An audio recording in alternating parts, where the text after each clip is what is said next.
«Eres un peso muerto», me gritó mi hija. «Voy a meterte en un asilo». Mi esposo, Marco, se levantó en silencio. Se quitó la chaqueta con una calma glacial y caminó hacia ella. Mirándola fijamente a los ojos, deslizó una mano en el bolsillo de su traje y susurró algo. Una frase tan breve y callada que hizo que mi hija huyera de casa despavorida. Jamás pensé que escucharía esas palabras de sus labios.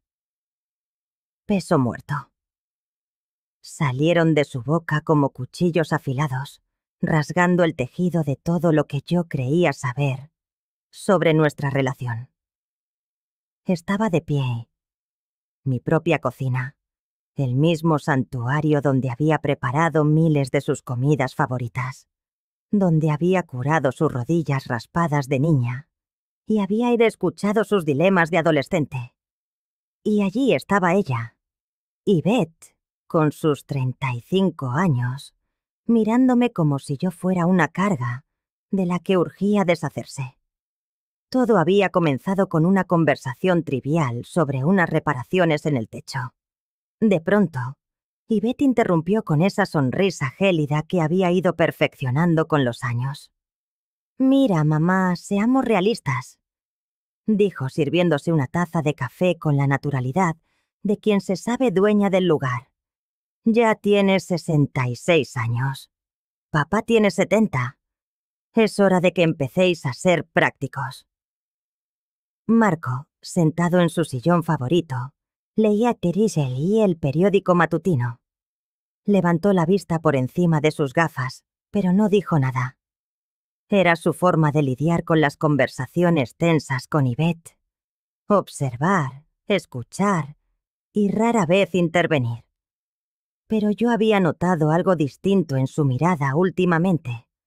Una tensión que antes no estaba allí. «¿Prácticos? ¿En qué sentido?», pregunté, aunque un nudo en el estómago me advertía que no quería oír la respuesta. Yvette dejó la taza sobre la mesa con más fuerza de la necesaria. El golpe resonó en el silencio. «Esta casa es demasiado grande para vosotros. Los gastos, las escaleras, todo eso será un problema cuando seáis aún más mayores». «No somos tan viejos, Yvette», repliqué con una risa nerviosa. «Todavía podemos cuidar de nuestra casa». Mi hija me dedicó esa expresión que yo conocía demasiado bien. La misma que ponía a los 12 años cuando deseaba algo que sabía que no debía pedir. Pero ahora había en ella algo más frío, un cálculo que me helaba la sangre. «Mamá, no se trata solo de ahora, sino del futuro. Vais a necesitar cuidados y yo no puedo estar viniendo a cada momento». Marco dobló su periódico, lentamente. Ese simple gesto debió haberme alertado, pero estaba demasiado absorta en las palabras de Yvette. «Nadie te está pidiendo que vengas a cuidarnos», dije, sintiendo una punzada de dolor. «Nunca hemos sido una carga para ti». Yvette soltó una risa carente de alegría, la que se reserva para quien se considera ingenuo. «Mamá, por favor. Ya sois un peso muerto. Es hora de que lo aceptéis. Peso muerto». Las palabras cayeron sobre mí como un jarro de agua helada. Mi propia hija, la niña que había criado con todo mi amor. Sentí que el aire me abandonaba. «Lo tengo todo planeado», continuó, como si estuviera sugiriendo qué cenar. «Hay un sitio muy bueno a un par de horas de aquí. Limpio, con personal 24 horas. Estaríais mucho más seguros». «¿Un asilo?». Las palabras apenas lograron salir de mi garganta. «Se llama residencia asistida, mamá. No seas tan dramática». Sacó su teléfono y comenzó a buscar algo en la pantalla. «Ya he hecho algunas llamadas. Podríais tener una habitación compartida por $800 al mes. Es muy razonable». «¿Razonable?». Mi hija hablaba de enviarme a un asilo como si negociara el precio de un coche de segunda mano. Marcos seguía en silencio, pero vi cómo sus nudillos se habían puesto blancos al aferrar el periódico. «Yvette, no necesitamos ir a ningún sitio», dije, esforzándome por mantener la voz firme. «Estamos perfectamente bien aquí». «Mamá, mírate. Ayer olvidaste dónde dejaste las llaves. La semana pasada, papá se confundió con las medicinas. Estas cosas irán a peor». Era cierto. Había tenido algún olvido, pero nada fuera de lo normal para mi edad. Y Marcos se había equivocado se le votó postirapia una sola vez, porque los frascos eran idénticos. No éramos seniles. «Además», prosiguió Yvette, «necesito que penséis también en mi futuro. Esta casa podría venderse por un buen precio. Ese dinero ayudaría mucho con la universidad de mis hijos». Ahí estaba, la verdadera razón. No era nuestro bienestar, era el dinero. Mi hogar, el lugar donde había vivido 30 años, se había convertido en un simple activo financiero en su mente. «Yvette», empecé a decir, pero me interrumpió. «Ya he hecho algunas fotos del interior. Mi agente inmobiliario dice que podríamos sacar al menos $300.000. Me sentía atrapada en una pesadilla. Mi hija planeaba mi vida sin consultarme, como si yo fuera un mueble viejo que estorba. Fue entonces cuando Marcos se puso en pie. No dijo nada. Dobló el periódico con una precisión meticulosa, lo depositó sobre la mesa y se desabrochó la chaqueta. Sus movimientos eran lentos, deliberados, casi ceremoniales. La atmósfera en la habitación cambió al instante. Yvette dejó de hablar y observó a su padre, mientras él se acercaba. Había algo en su caminar que me provocó un escalofrío. Marco nunca fue un hombre violento, pero en ese momento emanaba una autoridad imponente. Se detuvo justo frente a ella. La miró directamente a los ojos y metió la mano en el bolsillo de su traje. Mi corazón se desbocó. Se inclinó hacia ella y le susurró algo al oído. Fue apenas un murmullo inaudible para mí, pero vi el rostro de Yvette transformarse. El color huyó de sus mejillas. Sus ojos se abrieron con espanto y su boca quedó entreabierta. Retrocedió como si la hubieran abofeteado, buscando a tientas su bolso con manos temblorosas. Tengo que irme», tartamudeó sin apartar la mirada de su padre. «¿Qué ha pasado?», pregunté, desconcertada. «¿Qué te ha dicho?». Pero mi hija Iskara corría hacia la puerta. La oí tropezar en el vestíbulo y luego la puerta principal se cerró de un portazo. A través de la ventana, la vi correr hacia su coche. Me quedé inmóvil en mi cocina, completamente perdida. Marco volvió a ponerse la chaqueta como si nada hubiera ocurrido. Recogió su periódico y regresó a su sillón. «Marco», dije finalmente, «¿qué le has dicho?». Él me miró por encima de las gafas y, por primera vez en años, vi un atisbo de satisfacción en sus ojos. «Solo le he recordado algo que debería sabido hace mucho tiempo», respondió con calma. Cuando insistí, simplemente sonrió y siguió leyendo, como si los últimos 30 minutos no hubieran existido. Esa noche no pude dormir. Las palabras de Yvette resonaban en mi cabeza. Peso muerto. ¿Era así como me veía? ¿Y qué le había dicho Marco para provocar semejante huida? Por primera vez en 40 años de matrimonio, sentí que había secretos entre nosotros. Los días siguientes transcurrieron en un silencio extraño. Yvette no llamó. No vino de visita. Ni siquiera envió uno de sus fríos mensajes de texto. Era como si hubiera desaparecido de nuestras vidas. Marco actuaba con normalidad, pero yo lo conocía. Había una tensión en sus hombros que no estaba ahí antes, y lo sorprendí varias veces mirando por la ventana, como si esperara algo. Mi mente no dejaba de viajar al pasado. ¿Cuándo había empezado a cambiar Yvette?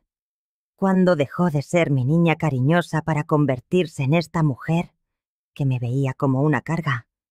Recordé sus 15 años, cuando llegó a casa llorando, porque su mejor amiga había recibido un coche nuevo por su cumpleaños. «No es justo, mamá», sollozó. «¿Por qué nosotros no podemos tener cosas bonitas?» Intenté explicarle que el amor valía más que lo material, pero vi en sus ojos una semilla de resentimiento que nunca antes había notado. Esa semilla creció.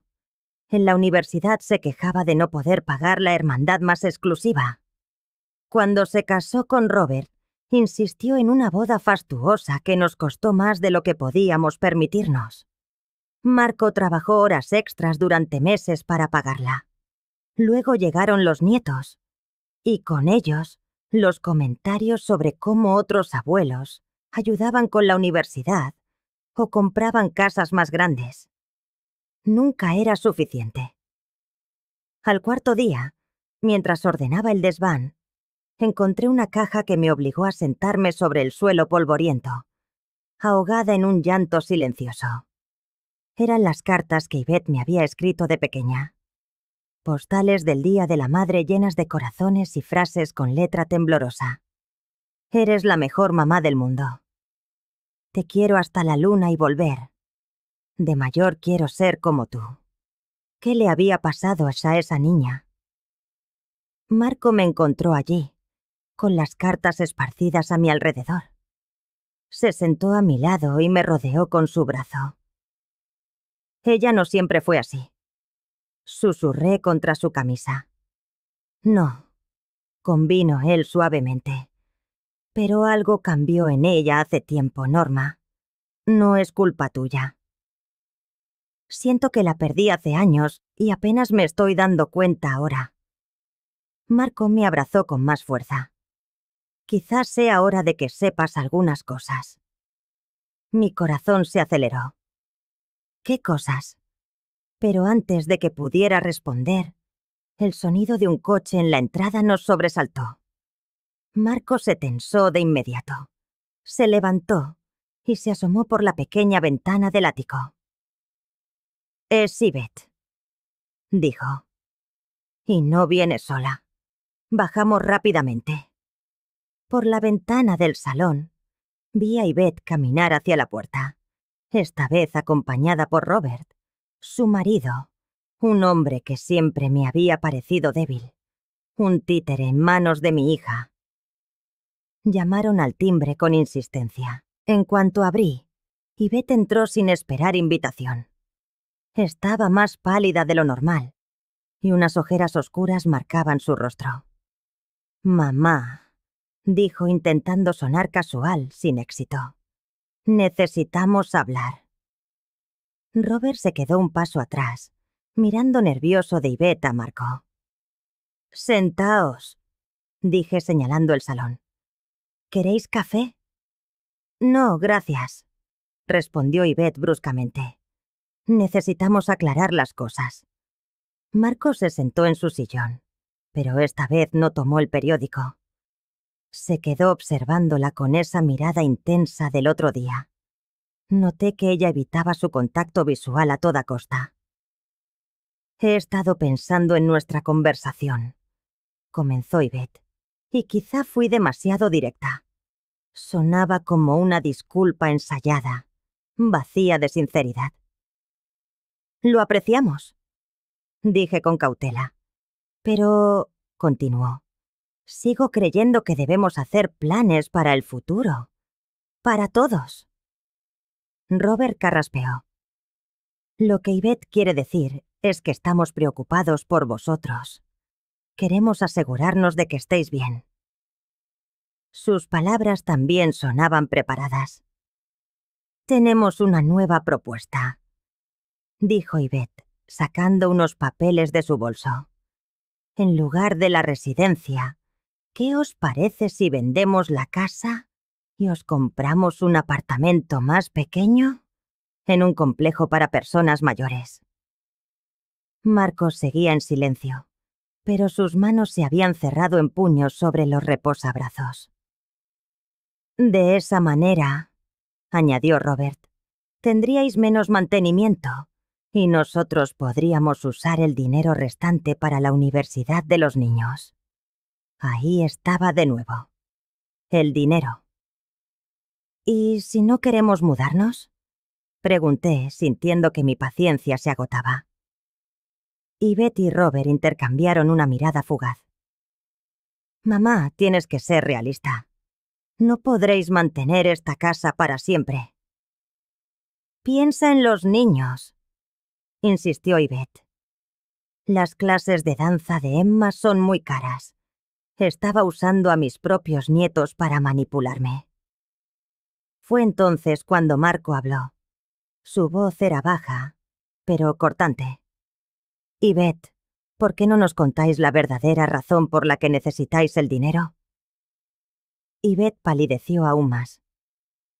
«No sé de qué hablas, papá». «¿No? ¿No hay problemas con la hipoteca de vuestra casa? ¿Ni deudas de tarjetas de crédito que no podéis pagar?» Robert se removió incómodo. «Eso no tiene nada que ver con esto», replicó Yvette. «Estamos hablando de vosotros». Marco se levantó lentamente. De nuevo ese movimiento deliberado que helaba la sangre. Yvette se encogió en su asiento. «Marco», dijo con voz temblorosa, «no hagas ninguna estupidez». Mi esposo caminó hacia donde estaba ella y metió la mano en el bolsillo de su chaqueta. El mismo bolsillo de la otra vez. Yvette se hizo un ovillo en el sofá, como si quisiera desaparecer. «Creo», dijo Marco con una calma que helaba la sangre, «que ha llegado el momento de que tu madre conozca la verdad sobre ciertos asuntos». «¿Qué verdad?», pregunté, pero Yvette ya se había puesto en pie de un salto. «Tenemos que irnos», dijo, con la voz teñida de urgencia. «Robert, vámonos ahora». «Pero si acabamos de llegar», protestó Robert, visiblemente confundido. «Vámonos», gritó Yvette, arrastrando a su marido hacia la puerta. Y así, una vez más, se marcharon con la misma brusquedad con la que habían llegado, dejándome a solas con un torbellino de preguntas sin respuesta. Pero esta vez, Marco no retomó su asiento. Permaneció de pie, con la mirada fija en la ventana, siguiendo la silueta del coche, hasta que se desvaneció en la distancia. «Marco», rompí el silencio al fin, «tienes que decirme qué está pasando». Se giró hacia mí, y por primera vez en días, una sonrisa se dibujó en su rostro. Pero no era una sonrisa cualquiera. Era una que no le había visto jamás. Había en ella un matiz casi triunfal. «Norma», dijo, y su voz resonó en la quietud de la sala. «¿Recuerdas el testamento de tu madre?» «El testamento de mi madre». Las palabras de Marco retumbaron en mi cabeza como un eco lejano. Mamá había muerto hacía 10 años y yo creía que todos sus asuntos habían quedado zanjados hacía mucho tiempo. Nos había dejado la casa en la que vivía y unos pequeños ahorros que usamos para cubrir los gastos del funeral y saldar algunas deudas menores. «¿Qué tiene que ver el testamento de mamá con todo esto?», pregunté, sintiendo una extraña mezcla de confusión y aprensión. Sin responder, Marco se dirigió a nuestro dormitorio. Lo seguí, observando cómo abría el cajón inferior de su cómoda, aquel que siempre mantenía bajo llave. De él extrajo una pequeña caja metálica que yo no había visto en mi vida. «Marco, me estás asustando», dije, mientras él sacaba varios documentos de la caja. «Siéntate, Norma», dijo con suavidad, señalando la cama. «Hay cosas que debí contarte hace mucho tiempo». Me senté al borde del colchón, con el corazón latiéndome tan fuerte que podía oírlo retumbar en mis oídos. Marco se sentó a mi lado y desplegó un documento oficial entre los dos. «Sí, es el verdadero testamento de tu madre», dijo. «No el que revisamos con el abogado hace 10 años». Miré el papel, intentando comprender lo que veía. En efecto, era un documento legal con el sello del Estado y la firma de mi madre. Una firma que reconocí al instante. Pero las palabras que leí me dejaron sin aliento. Yo, Elena Vázquez, en pleno uso de mis facultades mentales, lego todos mis bienes y posesiones a mi hija, Norma Patricia Hernández, con la condición expresa de que nunca sea maltratada o desamparada por su familia. Dejé de leer, con la mente luchando por asimilar la información. «No lo entiendo», murmuré. El abogado dijo que mamá solo había dejado la casita y unos pocos miles de dólares en ahorros. Marco pasó a la siguiente página. Eso era cierto, pero no era toda la verdad. Tu madre tenía una cuenta de inversión que había mantenido en secreto durante años. También pólizas de seguro de vida y algunos certificados de depósito que había ido acumulando. Mis ojos se clavaron en la cifra final del documento. $2.400.000. «Eso es imposible», susurré. «Mamá nunca tuvo esa cantidad de dinero». «Tu madre fue muy prudente con el dinero toda su vida», explicó Marco. «Después de la muerte de tu padre, invirtió la indemnización del seguro de vida y la dejó crecer durante más de 20 años. Nunca tocó el capital. Solo vivía de los intereses de sus otros ahorros». Me quedé mirando los números, sintiendo que flotaba en un sueño. «Pero, ¿por qué no me lo dijiste cuando murió?», Marco suspiró profundamente. «Porque había condiciones muy específicas. Tu madre había oído cómo te hablaba Ivette durante sus últimos años. Los comentarios sobre el dinero, las quejas de que nuestra casa no era lo bastante grande o bonita. Elena me pidió que guardara este secreto hasta que fuera necesario usarlo». «¿Qué quieres decir con necesario?» «Mira la cláusula especial», dijo Marco, señalando un párrafo que había subrayado en amarillo. Leí las palabras con atención. «Si en cualquier momento mi hija Norma es maltratada, desamparada o presionada para abandonar su hogar por cualquier miembro de la familia, estos fondos deberán serle revelados de inmediato y puestos a su disposición para garantizar su independencia y dignidad». Sentí como si alguien hubiera encendido una luz en una habitación que había permanecido a oscuras durante años. «Mamá lo sabía», murmuré. «Sabía cómo era Ivette». «Tu madre era muy observadora», dijo Marco con dulzura. «Vio cómo Ivette empezó a cambiar en la adolescencia. Vio la codicia, la falta de respeto. Elena quería protegerte». «¿Pero por qué no me dijiste nada?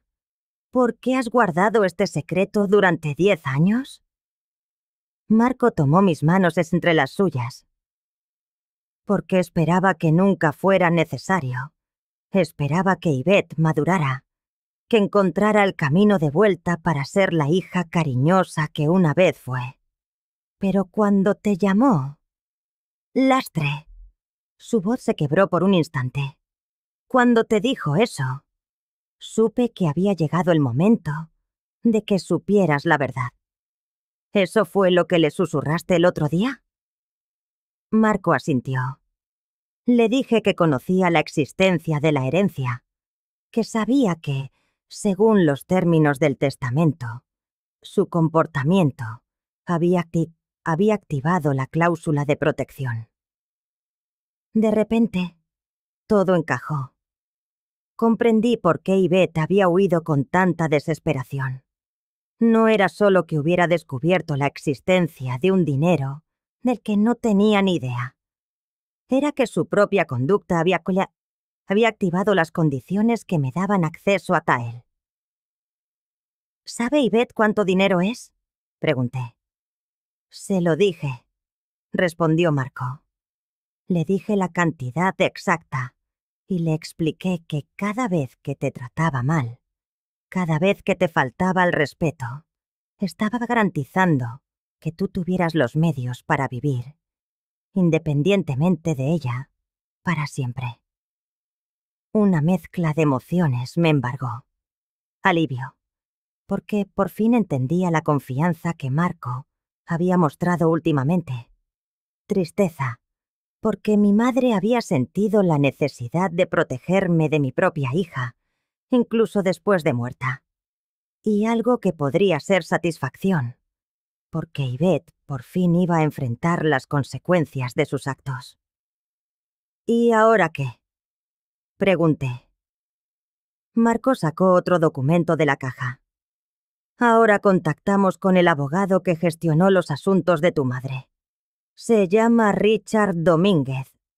He estado en contacto con él todos estos años, manteniéndole al tanto de la situación. ¿Él también lo sabía todo este tiempo? Era su trabajo saberlo. Tu madre fue muy específica sobre cuándo y cómo debía revelarse esta información. Volví a mirar el documento, fijándome en una línea que había pasado por alto. Dichos fondos permanecerán en un fideicomiso hasta que se cumplan las condiciones, momento en el cual se transferirán inmediatamente a Norma Patricia Hernández, con plenos derechos de propiedad. Eso significa que el dinero ha estado esperándome durante 10 años, dije lentamente. Y también ha estado generando intereses, añadió Marco. El señor Domínguez estima que ahora el valor asciende a unos $2.800.000. Me levanté de la cama, sintiendo la necesidad de moverme para poder procesar todo aquello. Caminé hasta la ventana y miré hacia el jardín que había cuidado durante tantos años, hacia la calle donde había criado a mi hija. ¿Cómo pudo mamá saber que esto ocurriría?, pregunté. Tu madre me dijo algo una vez, respondió Marco, acercándose para situarse a mi lado. Dijo que había visto esa misma codicia en su propia hermana cuando eran jóvenes. Dijo que las personas que aman el dinero más que a la familia nunca cambian de verdad. Solo aprenden a ocultar mejor quiénes son.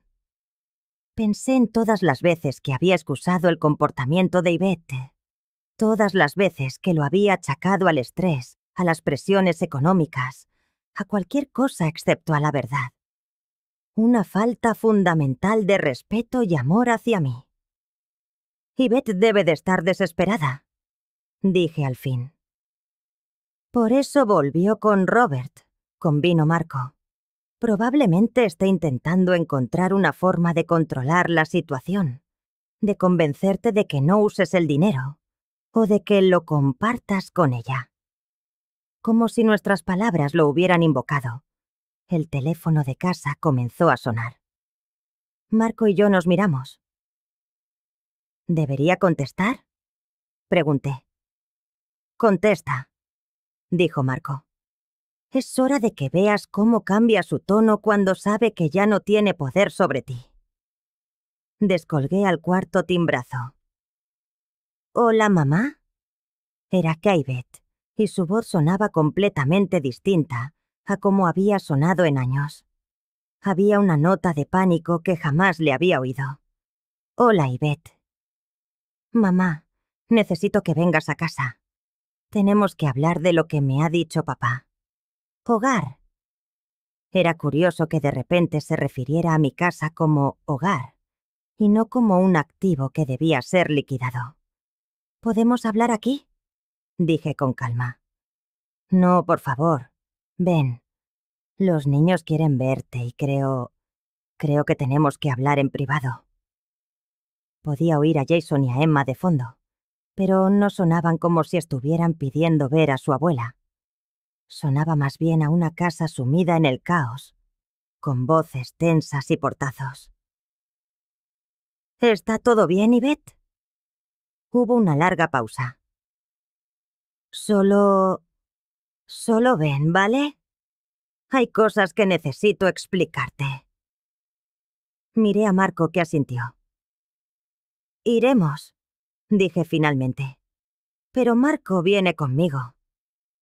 Por supuesto, se apresuró a decir Yvette. Venid los dos, pero venid pronto. Tras colgar, Marco y yo nos quedamos de pie en la habitación, rodeados por los documentos que lo habían cambiado todo. ¿Estás lista?, preguntó Marco. Miré la foto de mi madre en la mesita de noche, una foto en la que sonreía en el jardín que tanto amaba. Por primera vez en años, sentí que tenía el poder de controlar mi propia vida. Sí, dije al fin. Estoy lista. El viaje a casa de Yvette fue silencioso, pero no era el silencio incómodo que habíamos compartido en los últimos días. Era un silencio cargado de propósito.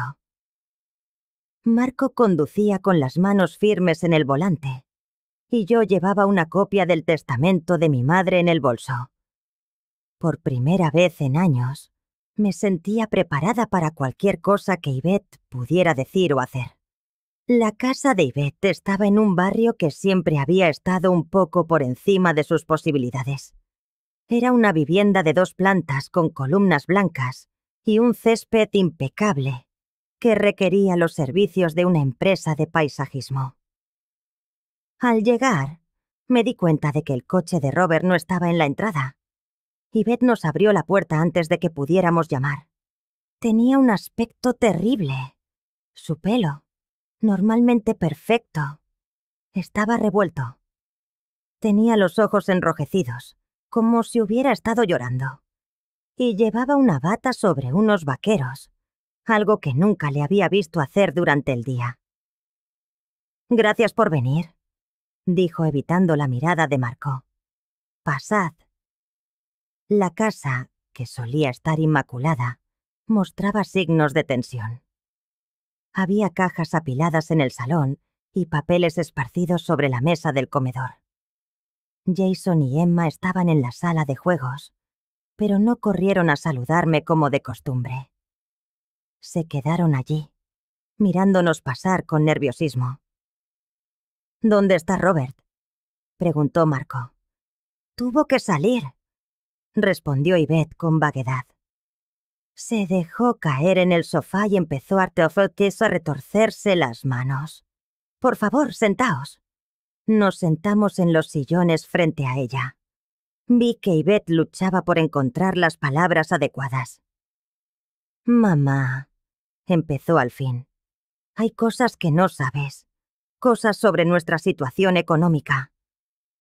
«¿Qué tipo de cosas?», pregunté, aunque Marco ya me había insinuado de qué se trataba. Yvette respiró hondo. «Estamos en problemas. Problemas muy serios». «¿Cómo de serios?». «Debemos $120,000 en tarjetas de crédito», dijo en voz baja. «Y llevamos 3 meses de retraso en la hipoteca». Marco se inclinó hacia adelante. «¿Cómo habéis llegado a deber tanto dinero?». Yvette bajó la vista al suelo. «Las clases de baile de Emma son muy caras, y Jason necesitaba material deportivo especializado. Y Robert invirtió en un negocio que no salió bien». Se estaba excusando de nuevo, culpando a todos menos a sí misma por sus propias decisiones. «¿Y por eso necesitabais que vendiéramos nuestra casa?», pregunté. Ella aquí asintió, desolada, Pensé que si os mudabais a un sitio más pequeño, podríamos usar la diferencia para ponernos al día. Era la única forma que se me ocurrió de salvar nuestra casa.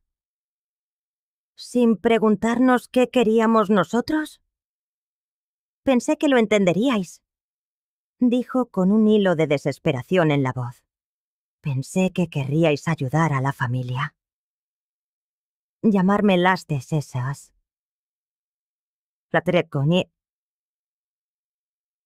Es exactamente una forma de pedir ayuda, Yvette. Ella se encogió al oír mis palabras. Lo sé que estuvo mal. Estaba desesperada. Y cuando me desespero, digo cosas que no siento. Marco sacó una copia del testamento de su chaqueta. Pero no es solo lo que dijiste, Yvette. Es cómo has estado tratando a tu madre durante años.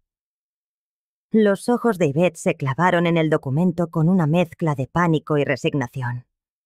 Papá, por favor. No, dijo Marco con firmeza. Es hora de que tu madre sepa exactamente lo que has estado haciendo. Se volvió hacia mí. Norma, ¿recuerdas la última vez que fuimos a casa de Yvette por Acción de Gracias? Claro que lo recordaba. Había sido una experiencia horrible. Yvette se pasó toda la cena lamentándose de lo dura que era su vida y comparando constantemente lo que tenían con las posesiones de sus amigos. Hizo comentarios sarcásticos sobre mi vestido, diciendo que parecía vintage, y se burló del plato que yo había traído, lamentando no haber coordinado el menú conmigo. Sí, lo recuerdo. Después de que os marcharais esa noche, continuó Marco, Yvette llamó por teléfono a Robert para quejarse de vosotros. Yo descolgué por casualidad. Yvette se quedó blanca como el papel. Papá, no... Escuché toda la conversación, dijo Marco, con la voz fría como el hielo. Le dijiste a Robert que éramos una vergüenza, que te avergonzabas de que tus amigos nos conocieran. Dijiste que ojalá tuvieras unos padres con más dinero y clase. Sentí como si me hubieran abofeteado. ¿Dijiste eso? Yvette rompió a llorar. Estaba enfadada. Había tenido un día horrible. Y había bebido una copa de vino y la semana pasada, prosiguió Marco, implacable, cuando viste a tu madre en el supermercado con la señora García, la vecina, fingiste no conocerla porque estabas con tus amigas del club de jardinería. Aquello dolió todavía más. Recordaba ese instante con una claridad hiriente. Había visto a Yvette al final del pasillo y había levantado la mano para saludarla. Pero ella me había atravesado con la mirada y se había alejado con sus amigas en dirección contraria. Pensé que no me habías visto, murmuré. Te vio, dijo Marco. Te vio y decidió ignorarte porque se avergonzaba de ti. Yvette sollozó con más fuerza. No es que me avergonzara de ti, murmuró evitando mi mirada. Es solo que ellas tienen otro estilo de vida. Viven en un mundo diferente. Yo solo quería sentir que pertenecía. ¿Pertenecer era más importante que reconocer a tu propia madre? El silencio de Yvette fue una respuesta en sí misma. Marco, impasible, extrajo otra hoja de papel del bolsillo interior de su chaqueta. Y luego está esto, dijo con una calma que erizaba la piel. ¿Quieres explicarle a tu madre la conversación que tuviste con el agente inmobiliario? Los ojos de Yvette se abrieron de par en par, teñidos de pánico. ¿Cómo sabes tú de eso? Le dijiste que planeabas vender nuestra casa en los próximos 6 meses.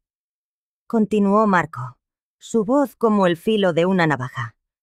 Que ibas a convencernos de mudarnos a una residencia y que ya habías empezado a hacer planes sobre cómo gastarías el dinero. El aire se me escapó de los pulmones, denso y pesado. Habías hablado ya con un agente inmobiliario. Yvette asintió, miserable. Pensé que si tenía toda la información preparada sería más fácil convenceros. ¿Cuánto tiempo llevas planeando esto? Su confesión fue un susurro apenas audible, una brisa tóxica en la quietud de la habitación.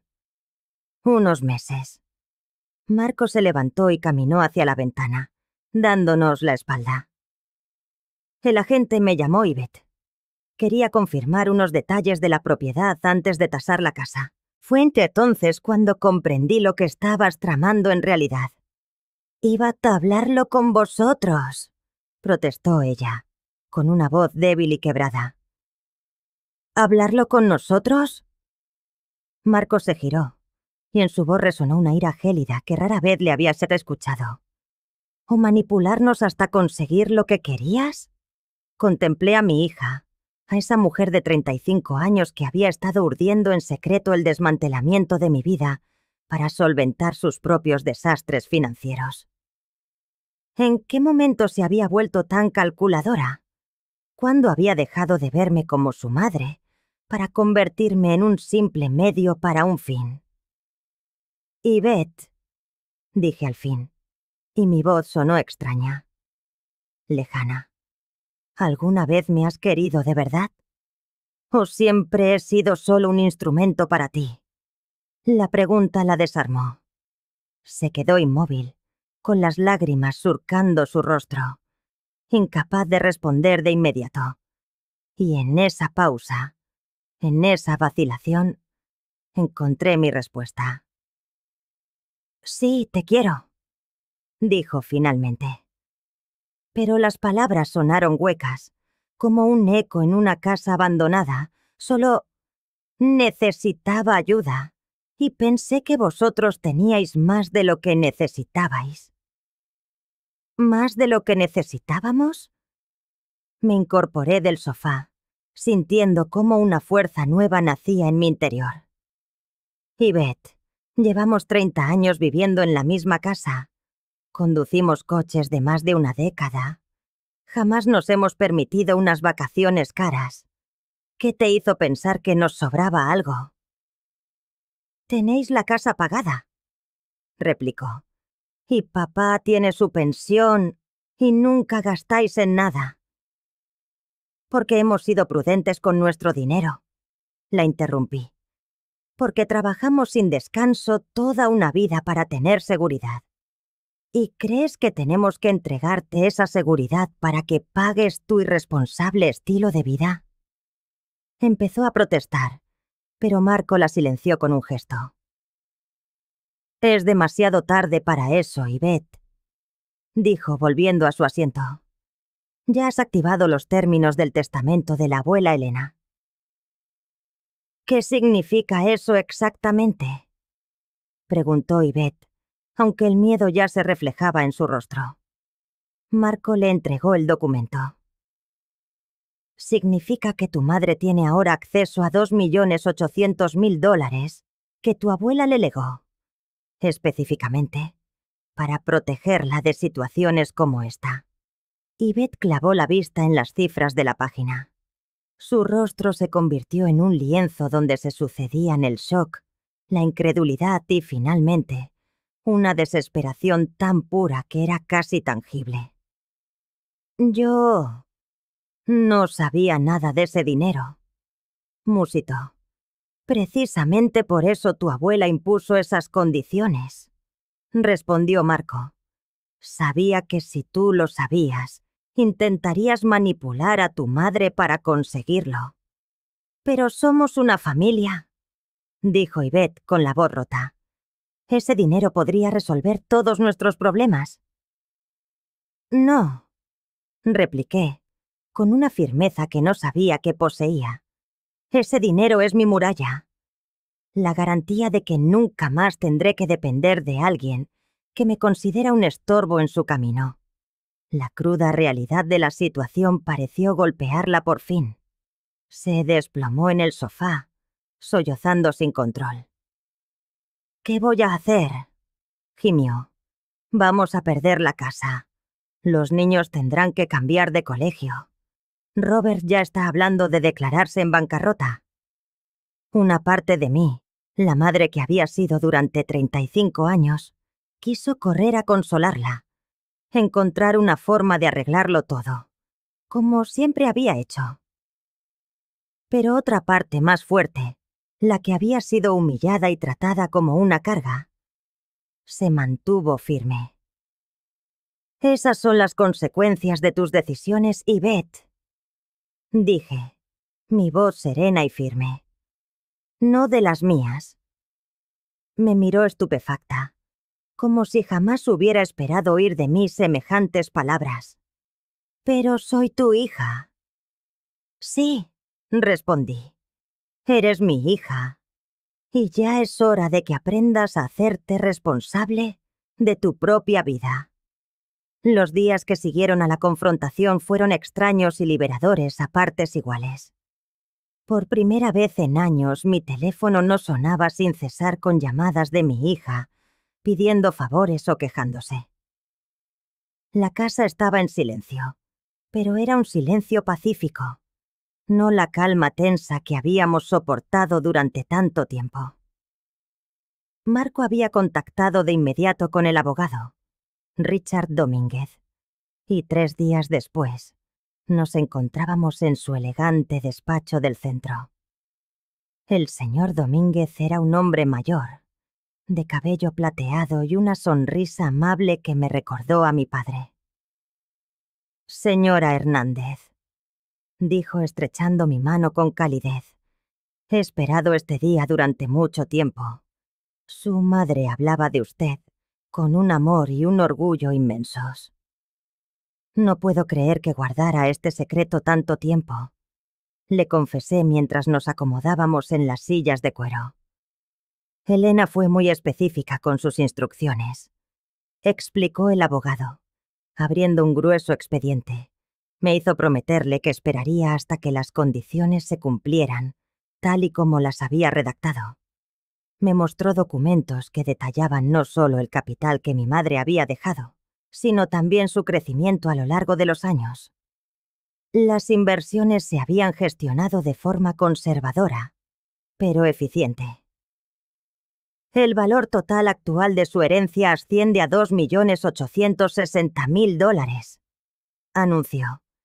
Todos los impuestos ya han sido liquidados a través del fideicomiso. Era más dinero del que jamás había visto, más del que nunca había soñado poseer. ¿Qué tengo que hacer para acceder a él? Nada más que firmar estos papeles, respondió. Su marido James ha aportado la documentación necesaria que prueba el cumplimiento de las condiciones del testamento. Marco había llevado copias de las conversaciones grabadas con Yvette, así como declaraciones escritas detallando años de maltrato emocional.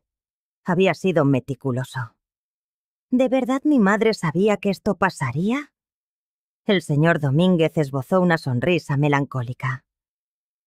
Su madre me contó historias sobre su propia hermana mayor, que intentó manipularla para conseguir dinero cuando eran jóvenes.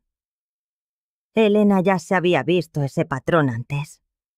Me dijo que esperaba equivocarse con Yvette, pero que quería estar preparada por si no era así. Firmé los papeles con manos temblorosas. En cuestión de minutos, me había convertido en una mujer financieramente independiente. ¿Hay alguna restricción sobre cómo puedo usar el dinero? Ninguna en absoluto, respondió el abogado.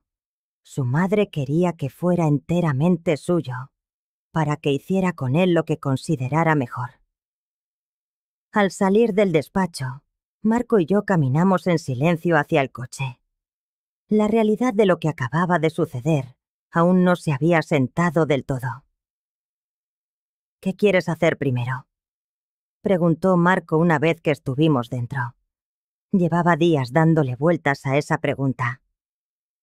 Quiero que nos vayamos de viaje, dije al fin. Quiero ver todos esos lugares con los que siempre hemos soñado y que nunca pudimos permitirnos. Marco sonrió, la primera sonrisa genuina que le había visto en semanas. Me parece un plan perfecto. Esa noche, mientras planeábamos nuestro primer viaje a Europa, sonó el teléfono. Era Ivette. ¿Vas a contestar?, preguntó Marco. Lo medité un instante. Sí, pero esta vez las cosas van a ser diferentes. Descolgué al cuarto tono. Hola, Ivette. Mamá. Su voz sonaba diminuta, rota.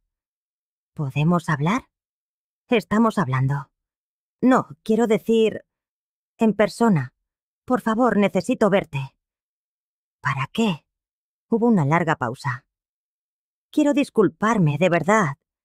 No solo por lo del otro día, sino por todo. Por años de tratarte mal. Había oído disculpas de Ivette antes, pero esta sonaba distinta. Había en su voz una humildad que nunca le había conocido. ¿Dónde está Robert? Se ha ido, dijo en voz baja. Se ha mudado con su hermano. Dijo que no podía soportar el estrés de nuestros problemas económicos. Sentí una punzada de algo.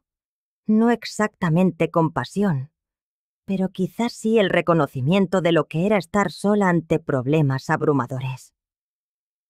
Los niños se han ido con él por ahora, continuó Ivette, hasta que yo pueda arreglar las cosas aquí. ¿Qué cosas? La casa está en proceso de ejecución hipotecaria, admitió. Tengo 30 días para encontrar una solución o la perderé. Marco escuchaba a mi lado y pude ver en su rostro que también él se sentía dividido entre la justicia y la compasión. Ivette, dije con cuidado, siento mucho que estés pasando por esto, pero ya no puedo ser yo quien resuelva tus problemas. Lo sé, dijo rápidamente. No te pido dinero. Solo quiero la oportunidad de hablar contigo como adultas, como madre e hija. ¿Dónde quieres que nos veamos? ¿Puedo ir a casa? A vuestra casa. Sé que no tengo derecho a pedirlo, pero ese lugar siempre ha sido mi hogar, incluso cuando no supe apreciarlo.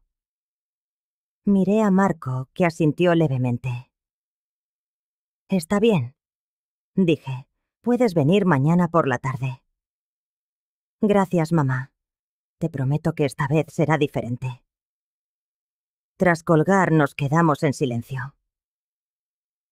¿Crees que de verdad ha cambiado?, pregunté. No lo sé, respondió él con sinceridad. Pero creo que mereces escuchar lo que tiene que decir. Y ahora tienes la seguridad de saber que ya no puede manipularte. Tenía razón. El dinero lo había cambiado todo, no por hacerme rica, sino por haberme devuelto el poder. Por primera vez en años, podía permitirme ser generosa, sin ser vulnerable. Al día siguiente, Ivette llegó puntual. Su aspecto era desolador, pero diferente. Llegó despojada de su armadura picuda habitual, sin maquillaje, con el pelo recogido sin esmero y vestida con unos vaqueros y una camiseta sencilla. Se parecía más a la Ivette que recordaba de su juventud, antes de que se obsesionara con las apariencias. Gracias por dejarme venir, dijo cuando la hice pasar. Nos sentamos en el salón, en los mismos sillones donde habíamos tenido tantas conversaciones difíciles. Pero esta vez, la dinámica era completamente distinta. He estado pensando mucho desde la última vez que hablamos, comenzó. En las cosas que dije, las que hice, en cómo os he tratado. ¿Y bien? Me di cuenta de que, en algún punto del camino, dejé de verte como a mi madre y empecé a verte como... Hizo una pausa, luchando con las palabras. Como un recurso. Es horrible admitirlo, pero es la verdad. Escucharlo era doloroso, pero también fue un alivio oír por fin una pizca de honestidad en su voz. ¿Cuándo empezó? Yvette reflexionó un instante. Creo que en la universidad. Estaba rodeada de gente con mucho dinero, y empecé a sentir vergüenza de que vosotros fuerais tan normales. ¿Y eso justificaba tratarnos mal? No, dijo con firmeza. Nada lo justifica. He pasado demasiado tiempo culpando a las circunstancias, al estrés, a la presión económica, pero la verdad es que me volví egoísta. Me volví cruel. Marco, que había estado escuchando desde la cocina, se unió a nosotros. ¿Qué ha cambiado? Le preguntó. ¿Por qué esta disculpa es diferente? Yvette lo miró directamente a los ojos por primera vez en días. Porque lo he perdido todo. Mi marido, mis hijos temporalmente, mi casa, mi estilo de vida. Y me di cuenta de que lo único real que tenía, lo único que de verdad importaba, erais vosotros. Y os había tratado tan mal que probablemente ya era demasiado tarde. ¿Esperabas que te diéramos dinero para solucionar tus problemas? Le pregunté. Siendo sincera, sí, admitió. Esa fue mi primera reacción. Pero después comprendí algo. Aunque me dierais todo el dinero del mundo, si no cambio quién soy, volveré a arruinarlo todo. Entonces, ¿qué quieres de nosotros? Yvette respiró hondo. Quiero la oportunidad de demostrar que puedo cambiar. No con dinero, sino con tiempo, con hechos. ¿Y eso qué significa en la práctica? Significa que voy a perder la casa. Dijo.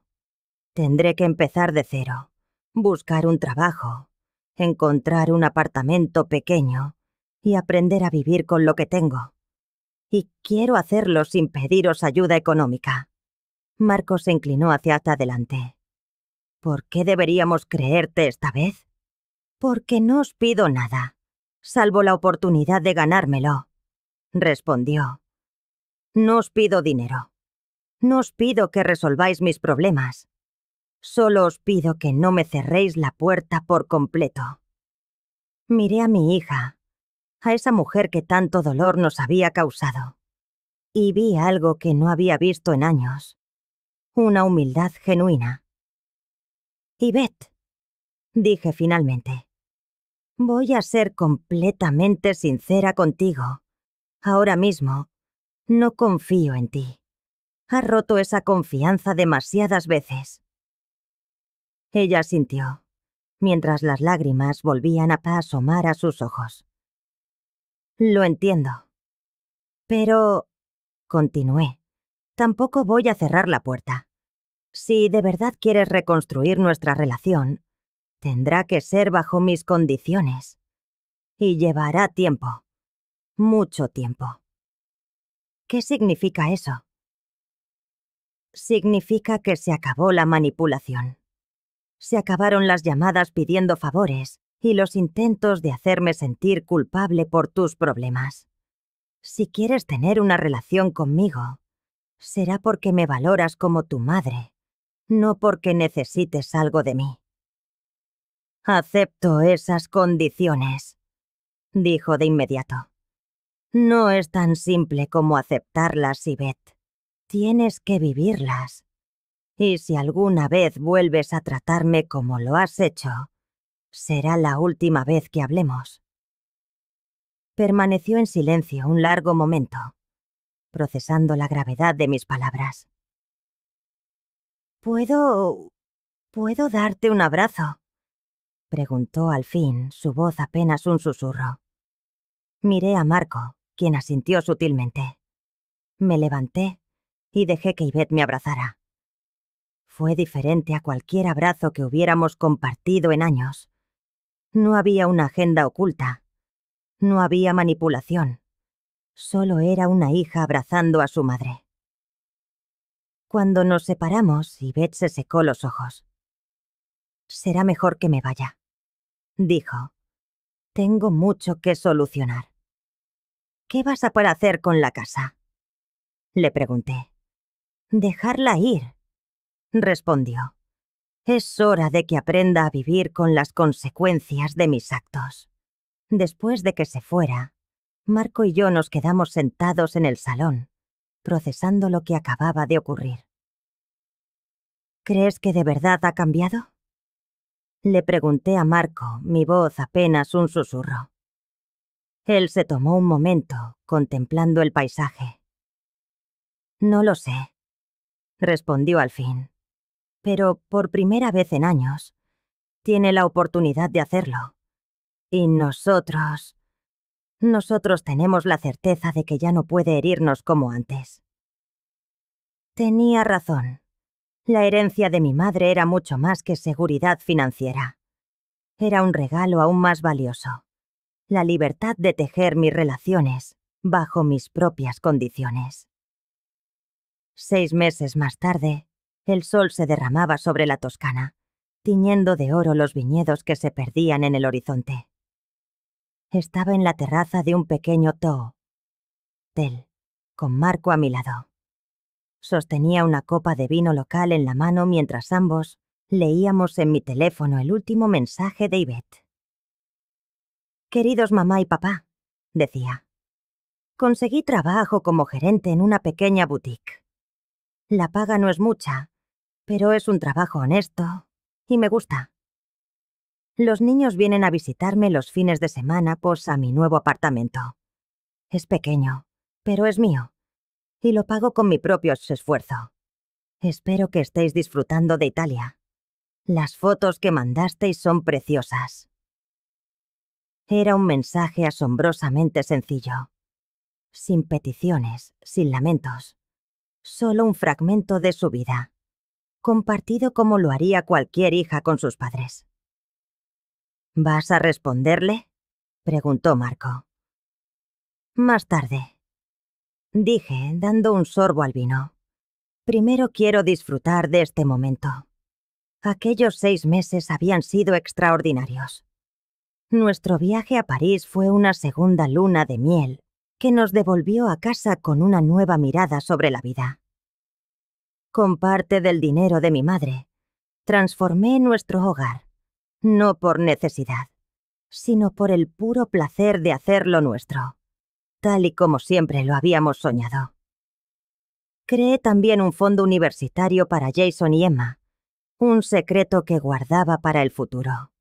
Un regalo de su bisabuela que no debía confundirse con una solución a los problemas de sus padres.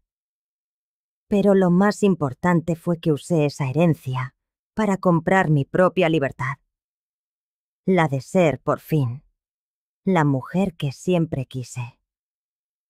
Sin la presión constante del dinero, sin el miedo al futuro, podía ser generosa de formas que antes me eran imposibles. Empecé a trabajar como voluntaria en un centro para mayores, ayudando a mujeres que, como yo, atravesaban situaciones familiares complejas. Era sorprendente cuántas historias eran un eco de la mía. Hijos adultos que veían a sus padres ancianos como cargas o fuentes de dinero, en lugar de como las personas que los habían criado con amor. ¿Sabes qué es lo más extraño de todo esto?, le confesé a Marco una noche, mientras las luces del valle empezaban a parpadear como estrellas caídas. ¿El qué? Ya no odio a Yvette por lo que hizo. Simplemente, ya no. Era cierto. En algún punto de aquellos meses de libertad, la ira se había disipado. No la había reemplazado el perdón, exactamente, sino una especie de paz. La calma que nace de saber que ya no podían herirme del mismo modo. Creo que tu madre sabía que esto ocurriría, dijo Marco, su voz suave. Sabía que el dinero no solo te protegería de Yvette, sino que te liberaría de tu propia ira. Las condiciones que mi madre había impuesto en su testamento eran profundamente sabias. No me prohibía tener una relación con mi hija, Solo se aseguraba de que cualquier vínculo futuro se construyera sobre mis términos y no sobre los de ella. ¿Pero crees que Yvette ha cambiado de verdad?, insistí. Marco lo sopesó con cuidado. Creo que está intentando cambiar. Y eso es mucho más de lo que podíamos decir hace 6 meses. Y de nuevo tenía razón.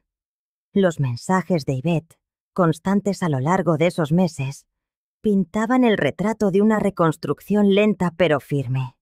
Había perdido la casa, como era de esperar. Robert había seguido adelante con el divorcio, aunque habían alcanzado un acuerdo amistoso por la custodia de los niños. Yvette se había mudado a un modesto apartamento y había encontrado un trabajo con el que podía mantenerse. No era la vida glamurosa a la que aspiraba, pero sus palabras destilaban una nueva satisfacción, la que nace de la independencia. Los niños preguntaron si podían visitarnos al volver. Le conté. Les dije que hablaríamos primero con Yvette, pero que me encantaría verlos. Eran las víctimas inocentes de este drama, y ahora, libre de la sospecha, podía ofrecerles mi amor sin condiciones, sin miedo a intenciones ocultas. Justo en ese momento, mi teléfono vibró. Era una foto de Jason con su uniforme escolar, su rostro más maduro, más seguro. Quería que supierais que se ha entrado en el equipo de debate, escribió Yvette. Está muy emocionado. Le mostré la foto a Marco con una sonrisa. Se parece a ti de joven. Espero que sea más listo que yo, respondió él, devolviéndome la sonrisa. Esa noche, en un pequeño restaurante del pueblo, las palabras fluyeron con una ligereza que habíamos olvidado. Nuestros sueños, antes encerrados por la prudencia, se desplegaron sobre la mesa. Quiero tomar clases de pintura, dije. Siempre quise hacerlo. Y yo construiré esa terraza en el jardín de la que llevamos hablando años, añadió Marco. Hablamos de viajar. No solo a lugares elegantes como la Toscana, sino a esos rincones del mundo que nos llamaban desde siempre. El Gran Cañón, Alaska. Quiero pasar más tiempo contigo, concluyó Marco, tomando mi mano, sin que la sombra del dinero nos persiga. Era liberador hablar de sueños sin calcular al instante si podíamos permitírnoslos. La herencia de mi madre no solo había comprado nuestra seguridad, había comprado nuestra libertad para soñar. De vuelta en el hotel, una nueva notificación me esperaba. Era un mensaje de Yvette, más largo de lo habitual. Leí sus palabras y luego se las pasé a Marco, conteniendo el aliento. «Mamá», empezaba. «Últimamente he pensado mucho en la abuela Elena. Ojalá la hubiera conocido mejor. Ojalá hubiera entendido su sabiduría. Creo que ella sabía cosas sobre la familia, el amor y la responsabilidad que yo era demasiado inmadura para ver. Espero que algún día puedas hablarme de ella. No por el dinero que dejó, sino porque quiero entender de dónde vienes tú. Quiero entender qué clase de mujer te crió para ser tan fuerte y generosa, incluso cuando tu propia hija no lo merecía. Eso suena a un verdadero crecimiento», murmuró Marco tras leerlo. «Sí», asentí. «Suena a alguien que por fin empieza a entender lo que importa». Medité cada palabra de mi respuesta. «Me encantará hablarte de la abuela Elena cuando volvamos, Yvette. Era una mujer sabia que comprendía que el verdadero amor, a veces, consiste en proteger a los demás de sí mismos. Estoy orgullosa de los pasos que estás dando. Cuando estés lista, cuando sientas que has encontrado tu propio camino, nos encantará volver a ser parte de tu vida. Pero esta vez, como una familia de verdad, no como una solución a tus problemas». Tras enviar el mensaje, salimos al balcón. El aire nocturno, suave y perfumado a lavanda, nos envolvió. ¿Alguna vez pensaste que acabaríamos así?, preguntó Marco, rodeándome con sus brazos.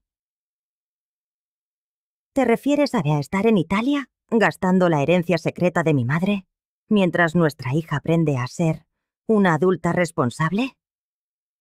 Reí. No, nunca lo vi venir. Pero sienta bien, ¿verdad? Se siente como el final correcto. Lo es. No era un final de cuento de hadas. Quedaban heridas por sanar y confianza por reconstruir. Pero era un final honesto. Un final en el que todas habíamos aprendido algo sobre el amor, la responsabilidad y el respeto. Creo que mamá estaría orgullosa, dije finalmente. ¿De Yvette? De todas nosotras. De mí, por aprender a poner límites. De Yvette, por aprender a respetarlos. Y de ti, por protegerme durante todos estos años, incluso cuando eso implicaba guardar secretos difíciles. ¿Sabes qué es lo mejor de todo esto?, dije, apoyando la cabeza en su hombro mientras contemplábamos las estrellas. ¿El qué? Que por primera vez en años, cuando pienso en el futuro, no siento miedo. Solo siento posibilidades. A la mañana siguiente, mientras hacíamos las maletas, sonó el teléfono. Era Yvette. Su voz, al otro lado, sonaba tranquila, firme. ¿Mamá? Hola, cariño. ¿Está todo bien? Sí, todo bien. Solo quería oír tu voz y preguntarte algo. Cuando volváis, ¿os apetecería cenar en mi apartamento? No será nada elegante, solo comida casera. Quiero que veáis dónde vivo. Quiero que veáis que estoy bien. Miré a Marco, que asintió con una sonrisa. Nos encantaría, respondí. ¿Sabes cocinar? Una risa brotó de su garganta, la risa de la niña que recordaba. Estoy aprendiendo. Resulta que cuando no puedes permitirte comer fuera, descubres que cocinar es bastante relajante. Suena perfecto. Hubo una pausa, y justo antes de colgar, añadió. Mamá, te quiero. De verdad. No porque necesite algo, sino simplemente porque eres mi madre. Después de colgar, me quedé inmóvil, sosteniendo el teléfono, sintiendo algo que no había sentido en años. Esperanza. ¿Lista para volver a casa?, preguntó Marco. Sí, dije, tomando su mano. Estoy lista. Mientras el avión despegaba de Roma, vi cómo la ciudad eterna se encogía bajo nosotros. Había llegado a Italia como una mujer que acababa de descubrir su propia fuerza. Regresaba a casa como una mujer que había aprendido a usarla con sabiduría. Hacía 10 años que mi madre había muerto, pero su amor seguía transformando mi vida. Con su testamento no solo me había dado dinero, me había impartido una última lección. Que el acto más puro de amor es a veces trazar límites que obliguen al otro a crecer. Y por primera vez en mucho tiempo, el futuro no era solo una promesa de seguridad para mí, sino la posibilidad de una familia cimentada en el respeto, no en la obligación.